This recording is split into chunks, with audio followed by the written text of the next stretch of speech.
Bonjour à tous et bonjour à toutes, bienvenue dans cette nouvelle séance consacrée à la séquence 2 du programme de MC de la classe de 3e intitulée La nationalité française et l'engagement citoyen.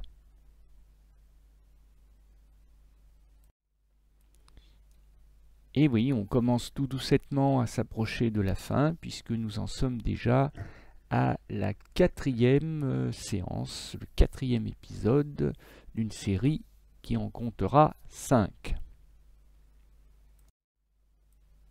En effet, après avoir abordé les modes d'acquisition de la nationalité française, puis les enjeux associés à la nationalité française, nous allons aujourd'hui aborder un nouvel aspect de notre séquence et nous allons nous tourner davantage vers la citoyenneté à travers les élections qui constituent un rendez-vous majeur, essentiel de la citoyenneté en France.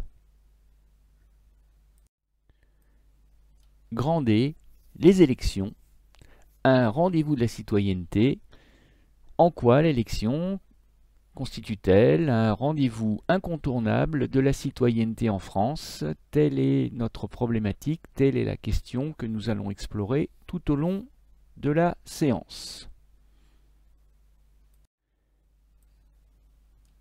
Nous allons commencer par étudier un extrait d'un document patrimonial, puisque c'est un document, c'est un texte qui appartient à tous les Français, à tous les citoyens français, puisqu'il s'agit ni plus ni moins que de la Constitution de la Ve République de 1958, Constitution toujours en vigueur aujourd'hui. Et je rappelle à tout le monde que le texte de la Constitution, c'est un peu en quelque sorte le mode d'emploi, la règle du jeu des institutions, si on peut considérer la démocratie comme un jeu, la règle du jeu des institutions de la Ve République. Et que nous dit cet extrait? Eh bien, il nous dit dans son article 1 que la loi favorise l'égal accès des femmes et des hommes aux mandats électoraux et fonctions électives, ainsi qu'aux responsabilités professionnelles et sociales. Bon, autrement dit, depuis 1944, la française est l'égale de l'homme, du citoyen. La française est devenue réellement une citoyenne à part entière en obtenant et le droit de vote et le droit d'éligibilité, c'est-à-dire le droit de se porter candidate et éventuellement, le cas échéant, d'être élue aux fonctions électives auxquelles la française peut désormais se présenter, à égalité de chance avec l'homme. L'article 2 nous précise que la devise de la République est liberté, égalité, fraternité. Bon, quoi de plus logique, effectivement, que d'accorder la liberté de vote, l'égalité devant le vote, puisque quand vous déposez un bulletin dans l'urne, vous vous dites que votre voix ne vaut pas plus, mais ne compte pas moins que celle de votre voisin ou de votre voisine. Quant à la fraternité, eh bien, elle est l'addition des deux valeurs républicaines précédentes. Si les gens sont libres et égaux entre eux, on peut espérer qu'ils vivront en fraternité. Son principe, la République, est gouvernement du peuple, par le peuple et pour le peuple. Eh bien, vous tenez là la définition officielle de la démocratie. La démocratie, c'est le gouvernement du peuple, par le peuple et pour le peuple. Et voilà pourquoi il va falloir que les citoyens se rendent aux urnes pour voter. Parce que comme l'explique l'article 3 suivant, la souveraineté nationale appartient au peuple. Ça aussi, c'est un des fondements, une des définitions de la démocratie. Le fait que tous les pouvoirs passent par le peuple. Le peuple n'est le dépositaire d'aucun des pouvoirs, ni du pouvoir exécutif, ni du pouvoir législatif, ni du pouvoir judiciaire, mais tous ces pouvoirs sont confiés à des représentants élus, et ils sont confiés à des représentants élus du peuple, par le peuple, à travers des élections libres et démocratiques. Aucune section du peuple ni aucun individu ne peut s'en attribuer l'exercice, autrement dit, personne ne peut confisquer la souveraineté au peuple, personne ne peut décider à la place du peuple français. Le suffrage, c'est-à-dire le vote, peut être direct ou indirect dans les conditions prévues par la Constitution. Il est toujours universel, c'est-à-dire ouvert aux hommes et aux femmes, égal et secret. Sont électeurs dans les conditions déterminées par la loi, on l'a déjà vu lors de la séance précédente, tous les nationaux français, majeurs des deux sexes, jouissant de leurs droits civils et politiques. Et donc l'affiche qui illustre la diapo que vous avez présentement sous les yeux, affiche qui date de 1962, évoque la souveraineté du peuple, puisque c'est au peuple, aux citoyens et aux citoyennes, que reviendra le pouvoir de confier la présidence de la République à un des candidats déclarés au moyen de l'élection présidentielle. Alors, pour faire le lien avec la séance précédente, je vous rappelle que malgré tout, être de nationalité française et être majeur ne suffit pas à obtenir le droit de vote, puisqu'un certain nombre de Français ou de Françaises peuvent se retrouver privés de leurs droits civils et politiques, autrement dit, peuvent être privés du droit de vote et d'éligibilité. Alors, il y a deux situations majeures. Quand vous avez été condamné pour certaines infractions pénales, la société française signale ainsi le caractère d'indignité qu'elle attache à ces infractions, c'est-à-dire que très clairement, en vous privant de votre droit de vote et d'éligibilité, on vous fait honte, on vous humilie. Donc ça peut être très embêtant pour un homme politique, par exemple, qui peut voir sa carrière brutalement stoppée, parce que si vous n'avez plus le droit de vous présenter à une élection, vous ne risquez pas d'être élu. Et puis on retire aussi, mais là c'est pas une humiliation, c'est une simple mesure de bon sens, on enlève le droit de vote et d'éligibilité à ceux qu'on appelle les incapables majeurs, c'est-à-dire en particulier les gens les Français, qui sont atteints d'un handicap moteur lourd et qui de toute manière ne peuvent évidemment pas participer de manière raisonnée, consciente aux élections démocratiques. Alors, histoire d'illustrer un peu ma diapo, je vous ai mis le portrait d'un très grand écrivain français, mais qui fut malheureusement aussi un collaborateur pendant la Seconde Guerre mondiale. Il s'appelait Louis-Ferdinand Céline. Céline, c'est son nom de plume, Destouches, c'est son nom de famille. Et il a été condamné après la guerre à l'indignité nationale, autrement dit, on lui a temporairement retiré son droit de vote et d'éligibilité pour son comportement antinational, pour avoir collaboré avec le régime nazi. Je parlais tout à l'heure de règles du jeu de la démocratie, c'est même d'ailleurs le titre de mon document. Eh bien, qui dit règle du jeu dit risque de triche, ou s'il ne s'agit pas de fraude volontaire, risque de maladresse qui peuvent amener à un doute quant à la sincérité du résultat d'une élection.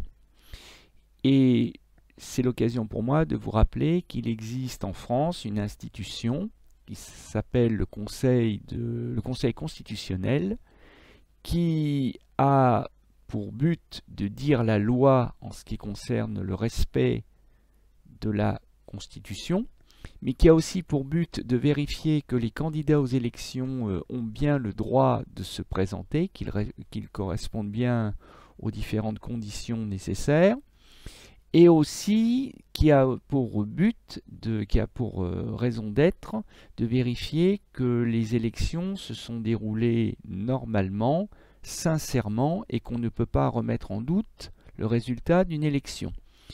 Et donc le Conseil constitutionnel a pour mission de traquer les erreurs involontaires ou les fraudes volontaires et a le pouvoir de valider une élection ou le cas échéant, et ça c'est nettement plus embêtant d'ailleurs, d'invalider tout ou partie d'une élection.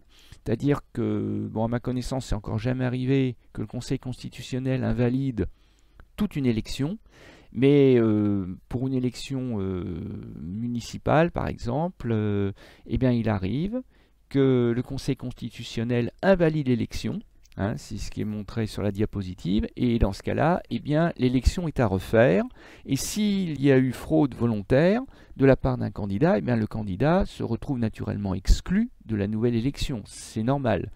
Donc il peut y avoir des raisons diverses et variées, certaines pouvant être assez comiques. Par exemple, une fois une élection a été annulée dans une mairie parce que l'urne était en bois, une vieille urne en bois, une sorte de caisse, et non pas transparente, parce que chaque électeur doit pouvoir visualiser le glissement de son enveloppe jusque dans l'urne, il doit pouvoir voir son enveloppe tomber dans l'urne, c'est la loi.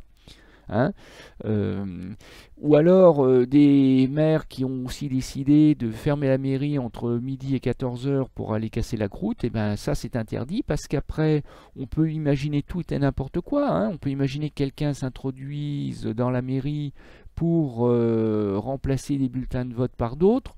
Bon, évidemment, c'est plus un fantasme qu'une réalité, mais ça a pu déjà se voir. Un grand classique, ça s'est fait en Corse dans les années 80, faire voter les morts, c'est-à-dire quelqu'un qui vient voter en lieu et place de gens qui n'ont pas été retirés à temps des listes électorales et qui se retrouvent à voter alors qu'ils en seraient bien incapables puisque morts et enterrés. Voilà, donc tout ça, ça fait partie des motifs d'invalidation des résultats électoraux. Bon, en règle générale, Dieu merci, les Français jouent le jeu. Et il y a peu de motifs d'invalidation.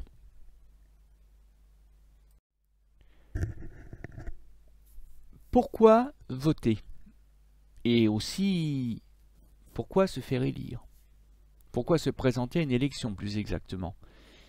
Eh bien, la question mérite d'être posée, c'est un des enjeux des élections. Et donc, je vous propose le témoignage de ces citoyens ou citoyennes qu'on pourrait appeler candidats malgré eux, ou élus malgré eux, pour un certain nombre d'entre eux d'ailleurs.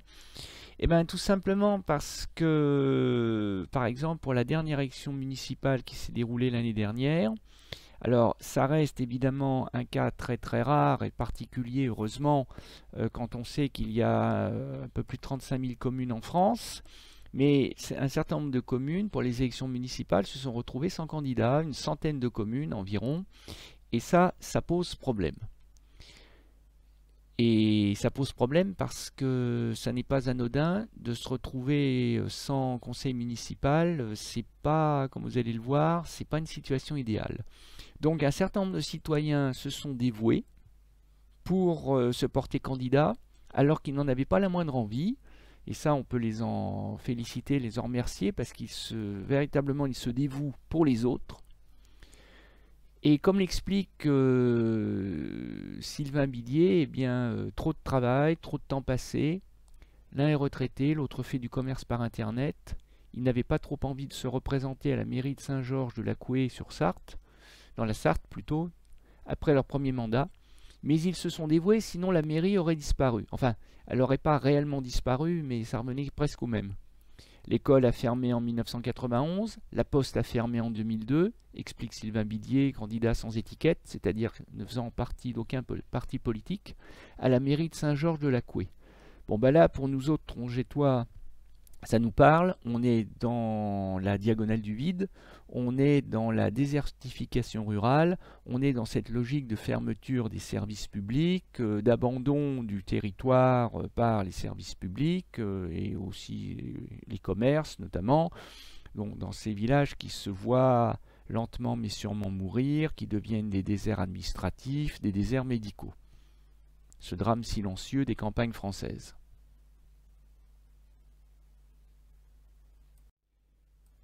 Il n'y a plus de commerce non plus, la commune compte 159 habitants et beaucoup de maisons vides. Pour le premier tour des municipales, aucune liste n'avait été déposée. Celui qui était jusque-là adjoint au maire a pris son bâton de pèlerin, c'est-à-dire que ben voilà, il est allé voir chaque habitant pour voir s'il ne pourrait pas trouver malgré tout quelques candidats de dernière minute. Chaque maison de Saint-Georges a été visitée. On voulait savoir si les gens voulaient s'investir pour la commune, précise Sylvain Bidier. Ah, ça c'est intéressant ça. L'un des enjeux de la citoyenneté et des élections, c'est de s'engager, non pas pour soi, mais pour les autres. Il a fallu 3 semaines pour trouver une liste de 11 habitants qui voulaient bien se dévouer. Et oui, parce qu'il faut 11 conseillers municipaux pour les communes de petite taille. Alors, au cas où il n'y aurait pas eu de candidat de dernière minute, la commune ne disparaît pas réellement, mais elle est alors placée sous tutelle administrative. Le préfet désigne d'autorité un représentant temporaire qui est chargé d'expédier les affaires communes. En l'absence de maire, par exemple gérer l'état civil, parce que les déclarations de naissance, de décès ou autres, elles doivent être faites en temps et en heure. Il y a des consignes très précises. Bon, donc il faut bien qu'il y ait quand même un minimum de fonctionnement municipal, communal. Et en l'absence de maire et de conseil municipal, afin de permettre la continuité de la gestion de l'institution municipale. Et quand on n'a pas l'intention de se présenter à une élection, quand on n'a pas l'intention de se porter candidat, simplement de voter, eh bien, il faut aussi se poser la question du pourquoi. Quelle est la signification d'aller mettre finalement un papier dans une enveloppe, le tout dans une boîte transparente? Parce qu'on peut résumer l'action de voter à cela, mais c'est un peu réducteur. Au fond, pourquoi des millions de Français vont-ils se déplacer un dimanche pour aller voter? Laura, 18 ans, qui n'a encore jamais eu l'occasion de voter pour une élection municipale ou nationale, puisqu'elle n'avait pas l'âge, eh bien, nous donne son point de vue. Je m'apprête à voter pour les élections présidentielles et législatives.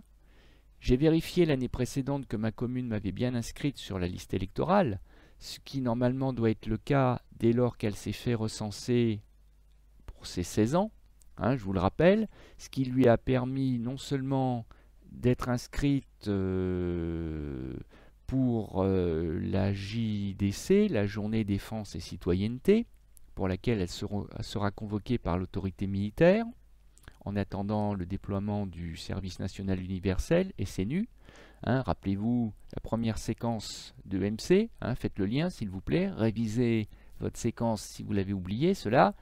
Et le fait d'être recensé avant l'âge de ses 16 ans lui permet aussi d'être inscrite automatiquement sur la liste électorale de sa commune.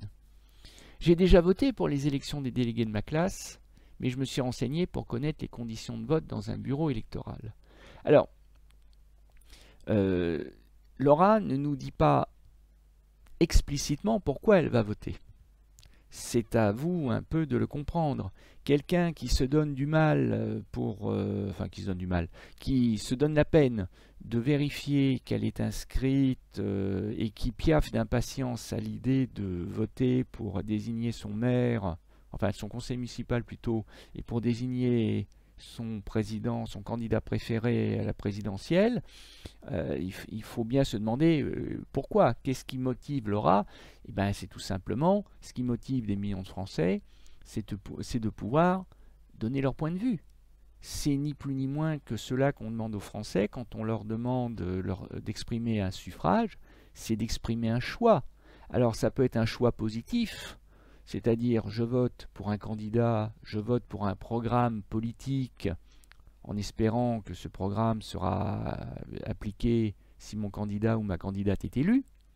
Ça peut être aussi un choix négatif, c'est-à-dire que je ne suis pas spécialement séduit par un candidat ou un programme politique, mais j'ai envie de faire payer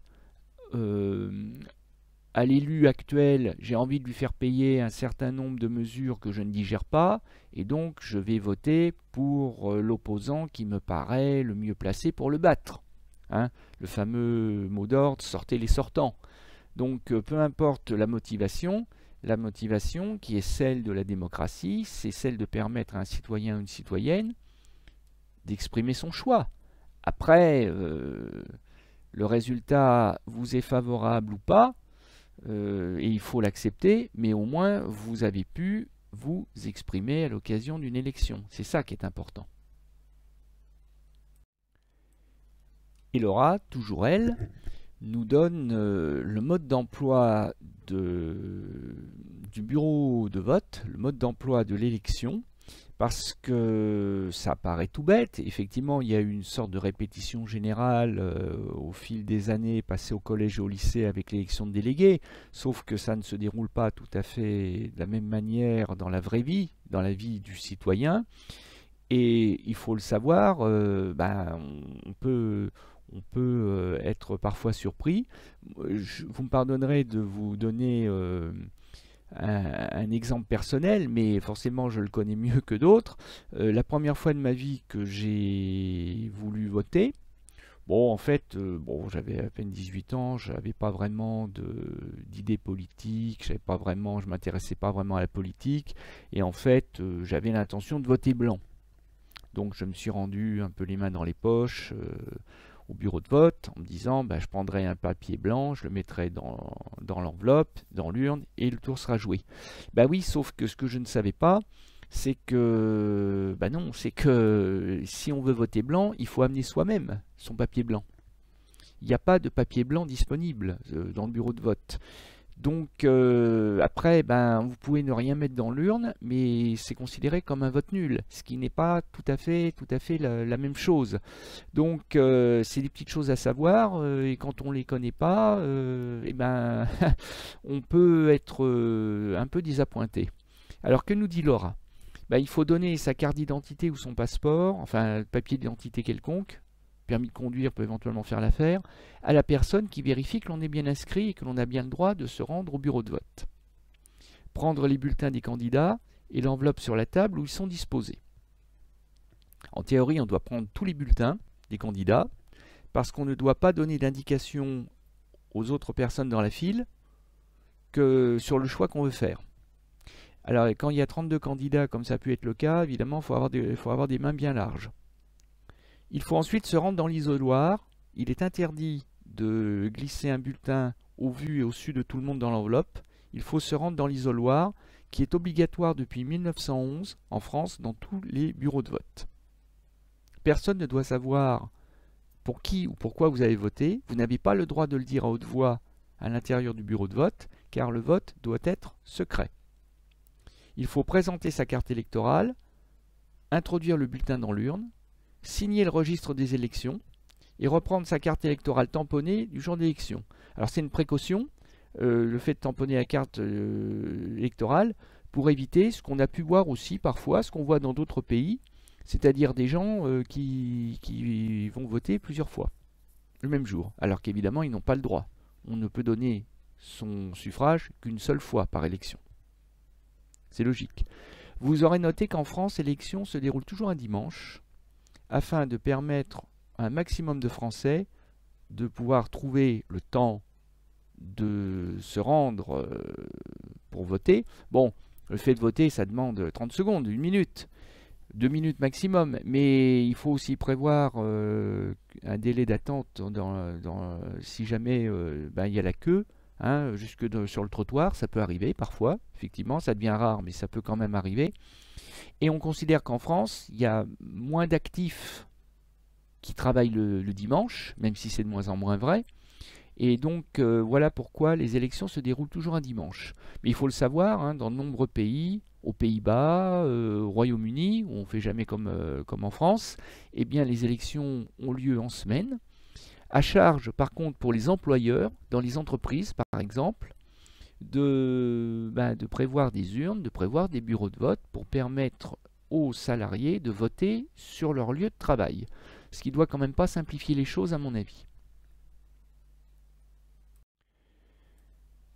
Alors une fois n'est pas coutume, nous allons faire l'exercice de fin de séance. Eh bien on va le faire avant la fin de la séance parce qu'il se prête à ce moment du cours, c'est-à-dire que nous allons ensemble, vous allez essayer de trouver les 6 éléments qui font le bureau de vote qui, comme vous pouvez le voir, peut aussi bien être une pièce de la mairie de votre commune, bon c'est souvent le cas dans les campagnes, mais ça peut être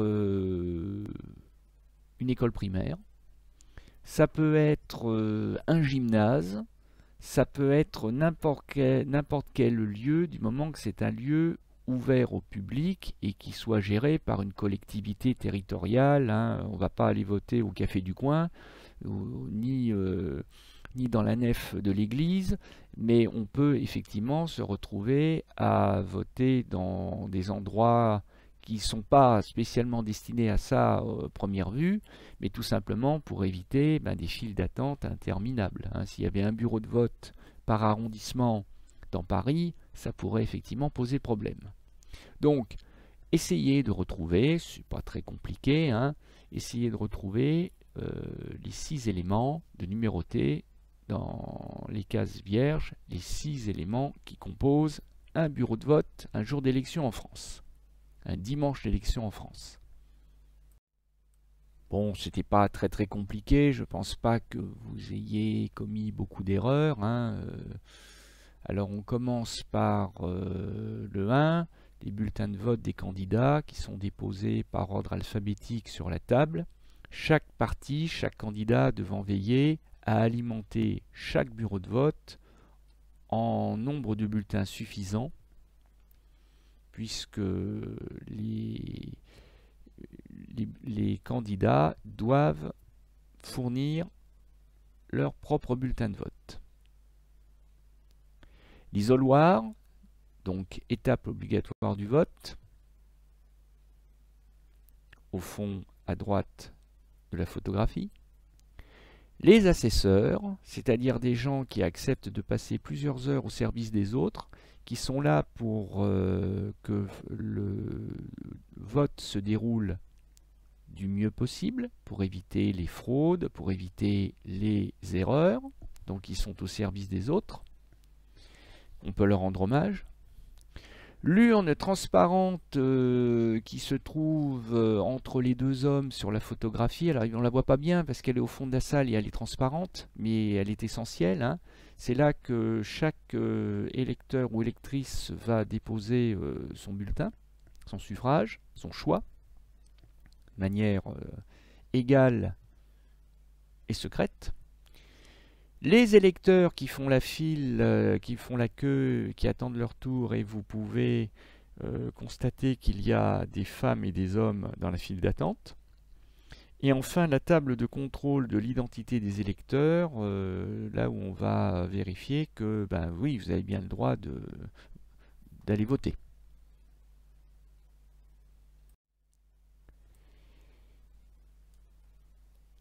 Alors, évoquons maintenant le calendrier des élections. C'est toujours une surprise pour moi, je l'avoue, de constater que quand il y a plusieurs élections la même année, beaucoup de Français considèrent que ça fait trop. Parce qu'encore une fois, ça ne prend que quelques minutes, surtout si beaucoup de gens ne vont pas voter, ça libère les files d'attente pour ceux qui ont décidé, eux, d'aller voter. Donc, les élections restent relativement rares, il faut quand même bien le souligner. Hein. Si vous prenez le calendrier des élections entre 2017 et 2021, vous voyez que c'est quand même pas la grande foule. Hein. L'année 2017 étant l'année la plus chargée avec 3 élections, l'élection présidentielle, l'élection législative et l'élection sénatoriale, sachant que la plupart des Français ne seront pas concernés par l'élection sénatoriale, j'y reviendrai tout à l'heure. Bon, après 2018, il n'y a pas d'élection. 2019, les élections européennes, sur un tour, donc ça fait qu'un dimanche. 2020, c'est calme aussi. Donc on voit que c'est quand même pas... Les rendez-vous démocratiques des élections sont quand même pas hyper chargés. C'est pas comme en Suisse où les citoyens sont appelés à se prononcer beaucoup plus régulièrement, hein, dans le cadre de ce qu'on appelle la démocratie directe. Alors maintenant, comme vous pouvez le constater, il existe, et c'est aussi l'intérêt du document, il existe deux manières de voter. Ce que j'appelle manière de voter, c'est ce qu'on appelle les scrutins. Et vous voyez qu'il existe des scrutins uninominales majoritaires à 2 tours. Vous ne laissez pas impressionner, c'est pas très compliqué à comprendre, je vais vous expliquer dans un instant ce que ça veut dire. Et le scrutin de liste à la proportionnelle. Et comme vous pouvez le voir, les deux types de scrutins sont présents à peu près à parité, à peu près à égalité. Et alors il y a même le cas très particulier des élections sénatoriales qui mixent à la fois le scrutin uninominal majoritaire à 2 tours et le scrutin de liste à la proportionnelle. Les sénateurs, c'est leur côté un peu anglais, ils font rien comme les autres. Français. Alors d'abord, qu'est-ce qu'on entend par scrutin? Le scrutin, c'est l'ensemble des opérations qui constituent un vote ou une élection. En fait, c'est ce qui va conditionner le petit papier que vous allez glisser dans l'enveloppe, que vous allez glisser dans l'urne transparente. Autrement dit, on vote pour un candidat ou on vote pour une liste de candidats? Eh bien, ça dépend. Le scrutin est uninominal lorsque l'on vote pour une seule personne.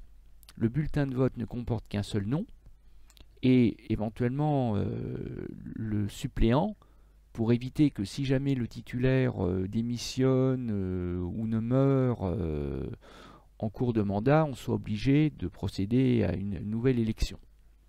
Bon, en fait, c'est pas compliqué, c'est ce que vous avez connu vous à chaque fois que vous avez élu votre délégué de classe. C'est ça le scrutin uninominal. Vous votez pour un nom. Et le candidat qui obtient le plus grand nombre de suffrages, le plus grand nombre de bulletins de vote, il est élu.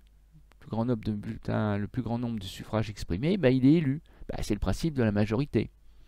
Pour être élu au premier tour, le candidat doit obtenir la majorité absolue, c'est-à-dire 50% des voix plus une. Et puis si tel n'est pas le cas, et ça arrive souvent, il y a un second tour. On dit qu'il y a ballotage. Et au second tour, il suffit d'une majorité relative, c'est-à-dire que là, il n'y a plus besoin d'avoir 50% des voix plus une, il faut être le candidat ou la candidate qui a obtenu le plus de voix tout court. Et donc, c'est ainsi qu'est élu le président de la République, c'est ainsi que sont élus les députés, c'est ainsi que sont élus des types d'élus, une partie des sénateurs aussi. C'est ainsi que sont élus une partie des élus de la République les plus importants. Mais il arrive aussi, et c'est le cas notamment pour les élections municipales, que l'on élise non pas un candidat, mais une liste. C'est ce que l'on appelle le scrutin à la représentation proportionnelle ou le scrutin de liste proportionnelle. Par exemple, quand on dit « moi j'ai voté pour mon maire », c'est un abus de langage. Bon, parce qu'en fait, aux élections municipales, on n'élit pas le maire. Le citoyen n'élit pas le maire. Il élit ce qu'on appelle le conseil municipal, c'est-à-dire un groupe de personnes, de 11 à je ne sais plus combien. Et c'est ensuite, au sein du conseil municipal, que les élus du conseil municipal vont choisir celui ou celle qui deviendra leur maire. Donc on peut dire qu'indirectement, le citoyen a contribué à élire le maire, mais indirectement. Personne ne peut se vanter d'avoir voté directement un dimanche dans un bureau de vote pour son maire. Ça n'est pas vrai. Donc le nombre des élus de chaque liste est calculé en fonction des suffrages obtenus, à condition de récolter au moins 5% des suffrages, c'est-à-dire que si votre liste atteint moins de 5% des suffrages exprimés, vous aurez 0 élu, parce qu'on considérera que votre liste n'est pas suffisamment représentative.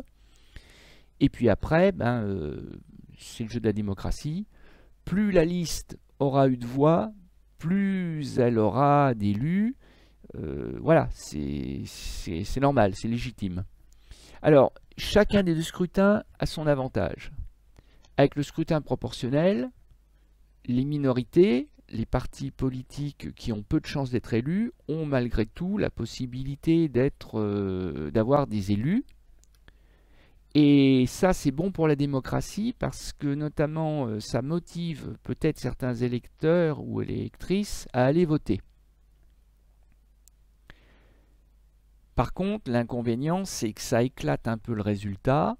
Ça permet à des partis nombreux d'être représentés et ça peut poser parfois des problèmes de majorité de gouvernement. Le scrutin uninominal, lui, c'est le contraire. Il a un défaut, c'est que seuls les grands partis, les grands candidats ont des chances d'être élus. Donc quand vous êtes sympathisant d'un parti ou d'un candidat qui n'a aucune chance d'être représenté, eh ben ça ne vous motive pas pour aller voter. Et ça peut expliquer qu'un certain nombre de Français ne se rendent pas un dimanche d'élection, ne se rendent pas au bureau de vote, parce qu'ils se disent de toute façon, moi je m'en fiche, mon candidat n'a aucune chance, j'irai pas. L'avantage par contre du scrutin uninominal, c'est qu'il permet de dégager des majorités claires, solides. Ça évite ensuite l'instabilité politique qu'on a pu connaître sous la 3e ou la 4e République, par exemple. Alors, ça donne quoi concrètement? Si on regarde par exemple l'élection présidentielle de 2017, la plus récente, la plus proche d'entre nous, de nous. Et je suis allé chercher une nouvelle fois la petite fiche Wikipédia qui va bien et qui récapitule le résultat électoral de l'élection présidentielle. Eh bien, qu'est-ce qu'on voit? On voit d'abord que les inscrits, c'est-à-dire les électeurs et les électrices, sont moins nombreux que le total de la population française. C'est logique. Les enfants, les mineurs n'ont pas le droit de vote. Bon, par exemple. Ensuite, on voit que l'élection s'est déroulée sur 2 tours. Oui, c'est le scrutin uninominal majoritaire à 2 tours parce qu'on sait très bien qu'il y a très peu de chances pour qu'un candidat soit élu dès le premier tour. Donc, on voit qu'au premier tour, il y a eu à peu près 36 millions d'électeurs, ce qui fait quand même 11 millions d'électeurs qui n'ont pas fait le déplacement ou dont la voix n'a pas été prise en compte parce que le bulletin a pu être annulé. Si vous mettez par exemple un bulletin pour un candidat qui n'en est pas un, si vous avez voté Mickey ou Dark Vador, votre voix sera annulée. Si vous avez mis des bulletins de plusieurs candidats dans la même enveloppe, votre bulletin sera annulé parce qu'il ne veut rien dire. Si vous avez mis le bulletin d'un candidat mais que vous avez rajouté dessus une insulte, eh bien votre bulletin sera aussi annulé. Bon, donc on voit qu'à peu près 36 millions de Français s'étaient exprimés au premier tour et que ils avaient porté en tête Emmanuel Macron devant Marine Le Pen. Et pour le second tour, on ne garde que les 2 candidats les mieux placés. Et après, au deuxième tour, rebelote, si je puis dire, on demande à nouveau aux Français de s'exprimer, et on voit par exemple qu'entre le premier tour et le deuxième tour, il y a 6 millions de Français à peu près qui sont restés chez eux. Et 6 millions de Français qui avaient voté ni pour Macron ni pour Le Pen, et qui se sont dit qu'ils ne voteraient ni pour l'un ni pour l'autre. Et donc finalement, ça fait presque quand même, vous voyez, ça fait presque 16 millions de Français inscrits qui ne se sont pas exprimés pour le deuxième tour. Mais qu'à cela ne tienne, Emmanuel Macron a été élu avec les 2/3 des suffrages exprimés du deuxième tour, donc il arrive très largement en tête, et lui qui n'avait finalement obtenu qu'un quart des voix au premier tour, en rallie les 2/3, donc la majorité absolue, donc il est élu au deuxième tour sans aucune difficulté contre Marine Le Pen, qui s'est retrouvée au deuxième tour encore une fois parce qu'elle était la deuxième au premier tour, voilà, donc elle était en position d'être élue. Et le fait qu'elle soit une femme n'est plus un problème, encore une fois, depuis 1944, puisque les femmes ont l'égalité devant le vote et devant l'éligibilité. Donc elle en a profité pour se présenter et atteindre le deuxième tour. je viens de dire qu'environ 16 millions de Français, ce qui n'est pas rien quand même, hein, ne s'étaient pas prononcés au deuxième tour de l'élection présidentielle qui est considérée à tort ou à raison comme l'élection majeure en France.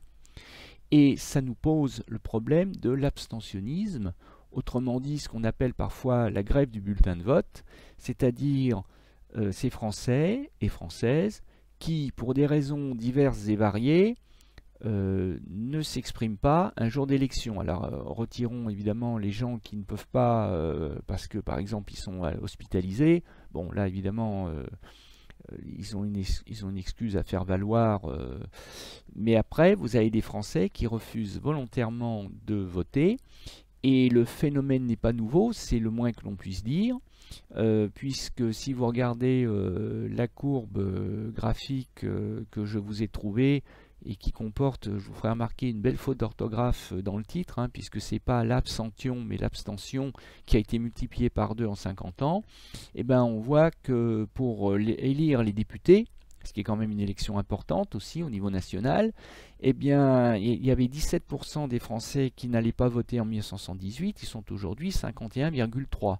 Et là, ce qui est inquiétant, c'est qu'en 2017, ça veut dire qu'un électeur français sur 2 ne s'est pas rendu aux urnes. Et là, ça devient très inquiétant, pas moins qu'aux États-Unis, mais pas plus qu'aux États-Unis, mais pas moins. Hein, c'est des taux qui sont très inquiétants parce que ça veut dire après que vous laissez les autres choisir pour vous.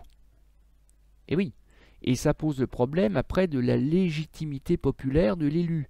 Parce que c'est pas la même chose pour un élu de dire ah j'ai été élu avec une majorité écrasante, donc sous-entendu, ben voilà, j'ai le droit de décider ce que je décide puisque le peuple a voté pour moi, et c'est pas tout à fait le même discours quand on a été élu ric-rac, à l'arrache, avec une très faible majorité, voire une majorité relative, ce qui n'est pas, enfin ce qui est une majorité mais faible, et qui vous prive de votre légitimité populaire.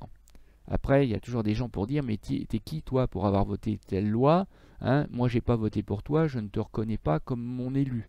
C'est tout cela qui est en jeu à travers l'abstentionnisme, et c'est une menace bien réelle pour la démocratie, croyez-moi. Alors, cela pose aussi la question de la motivation des abstentionnistes. Pourquoi refusent-ils d'aller voter? Et aussi, ça revient parfois un peu au même, ça revient à se poser la question, mais qui se réfugie dans l'abstentionnisme parmi les électeurs qui justement ne sont pas des électeurs? Des sondages ont été réalisés, alors il faut toujours un peu s'en méfier parce que rien n'oblige un sondé à répondre avec sincérité. Donc il y a toujours une marge d'erreur, hein. Mais néanmoins, les instituts de sondage ont pu réaliser des profils types d'abstentionnistes, et on se rend compte que l'âge, le niveau d'études et l'appartenance à une catégorie socio-professionnelle, c'est-à-dire le niveau de vie pour dire les choses plus simplement, jouent dans le fait de se rendre au bureau de vote ou pas. Alors, si vous regardez attentivement les courbes graphiques que vous avez sous les yeux, faites attention, ce sont des courbes cumulatives. C'est-à-dire que par exemple, pour avoir les abstentionnistes systématiques, eh bien c'est le rouge le plus foncé. Bah, par exemple, parmi les 25-29 ans, vous avez un quart des Français qui n'iront voter à aucun des deux tours.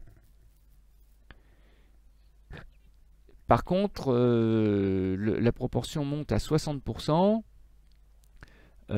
qui ne voteront pas au premier tour, mais qui iront voter au deuxième parce qu'ils se diront qu'au deuxième, là, les choses sont sérieuses. Notamment pour faire barrage à l'extrême droite, ça c'est un grand classique quand un Le Pen ou une Le Pen se retrouve au deuxième tour. Et donc en fait, faut additionner les deux, donc ça veut dire qu'on peut arriver aux trois quarts. Des gens qui finalement sont dans une logique abstentionniste, soit pour un tour, soit pour le deuxième.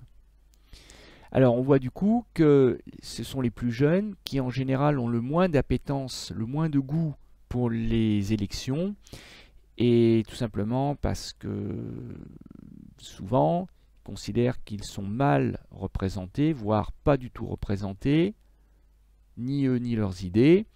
Et puis, il faut reconnaître aussi que les hommes ou les femmes politiques ne nous aident pas beaucoup à avoir envie d'aller voter, parce qu'il y a parfois des scandales, des comportements relayés dans les médias qui ne donnent pas toujours envie, il est vrai, de voter pour des candidats. Mais on a aussi les candidats que l'on mérite, hein, c'est les hommes et les femmes politiques que l'on mérite, c'est bien connu. Après, le niveau d'études joue. Et les gens qui ont fait le moins d'études, voire pas d'études du tout, sont aussi ceux qui, souvent, peut-être par timidité, tout bêtement, ou par ignorance, vont le moins voter et se réfugient le plus dans l'abstention ou dans l'abstentionnisme. Il y a aussi le niveau de vie. Les gens qui ont le niveau de vie le plus élevé sont ceux qui votent le plus. Inversement, ceux qui font partie des catégories socio-professionnelles, on dira pudiquement défavorisées, sont celles et ceux qui votent le moins.